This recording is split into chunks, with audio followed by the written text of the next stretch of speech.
আসসালামু আলাইকুম, স্বাগতম রুহানি উস্তাদ ইউটিউব চ্যানেলে। তো বন্ধুগণ, সমস্ত হাজত পূরণের আজকে সূরা ইয়াসিনের একটা আমল দিব। এই আমলটা আগেকার যারা মুরব্বী ছিলেন এবং আল্লাহওয়ালা মানুষ ছিলেন তারা এই আমলটা করতেন এবং এই আমলের খতমটা পড়তেন। ঠিক আছে, এটা খুবই পরীক্ষিত এবং বহুল প্রচলিত একটা আমল। তো আমলটা আজকে আমি আপনাদেরকে দিতেছি ওই আমলটাই। তো আমলটার নিয়মটা হলো মেন, আপনারা আমি যেভাবে বলে দিব ঠিক সেভাবে আপনারা আমলটা করবেন। এটা হলো সূরা ইয়াসিনের আমল। সূরা ইয়াসিন হলো এটা এমন একটা সূরা যে সূরাকে কোরআনের দিল বলা হয়, কোরআনের অন্তর বলা হয়। ঠিক আছে, তো হুজুর সাল্লাল্লাহু আলাইহি ওয়াসাল্লাম হাদিসে পাকের ভিতরে বলছেন যে আমার মন চায় আমার প্রত্যেকটা উম্মতের অন্তরে যেন সূরা ইয়াসিন থাকে, অর্থাৎ সবাই যেন এই সূরা ইয়াসিনটা মুখস্থ করে। খুবই ফজিলতপূর্ণ একটা সূরা। ঠিক আছে, এই সূরা ইয়াসিন কেউ যদি সকালবেলা প্রতিদিন পড়ে তাহলে সমস্ত দিন সারাদিন সমস্ত বালা মুসিবত থেকে আল্লাহ তাআলা তাকে হেফাজত করবেন। তো আমি এটার আমলটাই আপনাদেরকে দিতেছি। দেখেন, সূরা ইয়াসিনের খতম।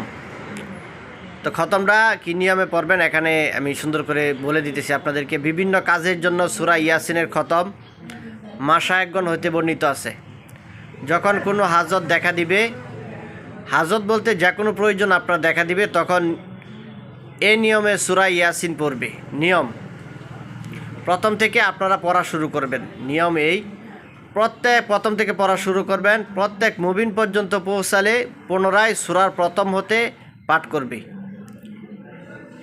এভাবে যখন শেষ পর্যন্ত হবে তখন উলঙ্গ মাথায় মানে আপনার মাথার মধ্যে যেন টুপি, যদি মহিলা হয় তাহলে মাথায় যেন কাপড় না থাকে, আর পুরুষ মানুষ যদি হয় তাহলে মাথায় যেন কোনো কাপড় বা টুপি না থাকে। উলঙ্গ মাথায় সেজদায় গিয়ে আল্লাহর দরবারে স্বীয় উদ্দেশ্য সফলের জন্য দোয়া করবে। উদ্দেশ্য সফল না হওয়া পর্যন্ত এই আমল প্রত্যাহার করতে থাকবে। ইনশাল্লাহ আপনাদের উদ্দেশ্য সফল হবে। তো আবার আমি খোলাসা করে নিয়মটা আমি বলে দিতেছি আমার ভাষায়। তো আপনারা প্রথম সূরা ইয়াসিন যেটা আছে, এই সূরা ইয়াসিনটা আপনারা পড়া শুরু করবেন। যখন প্রথম মুবিনে আসবেন, প্রথম মুবিন পর্যন্ত যখন পড়া হবে তখন আবার আপনারা শুরু থেকে শুরু করবেন পড়া। শুরু থেকে পড়তে পড়তে আবার যখন দ্বিতীয় মুবিনে আসবেন তখন আবার প্রথম থেকে সূরা ইয়াসিন শুরু করবেন। আবার তৃতীয় মুবিনে আসবেন, তৃতীয় মুবিন পড়া শেষ হলে আবার প্রথম থেকে শুরু করবেন। তখন চতুর্থ মুবিন যখন শেষ হবে আবার প্রথম থেকে সূরা ইয়াসিন প্রথম থেকে শুরু করবেন। পঞ্চম মুবিনে আসবেন। এভাবে আপনারা 7 মুবিন পর্যন্ত পুরাটুকু শেষ করবেন। মানে মুবিন পর্যন্ত যাওয়ার পরে আবার প্রথম থেকে পড়বেন। এভাবে পুরা সূরা শেষ করে আপনারা মাথায় কোনো কাপড় না রেখে আপনারা সিজদায় যায় আপনাদের উদ্দেশ্যের জন্য দোয়া করবেন। যতদিন পর্যন্ত আপনাদের উদ্দেশ্যটা সফল না হবে ততদিন পর্যন্ত আমলটা চালিয়ে যাবেন।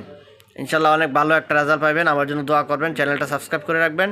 আরও ভালো আমল আপনাদের জন্য আমি নিয়ে আসবো সামনে ইনশাল্লাহ।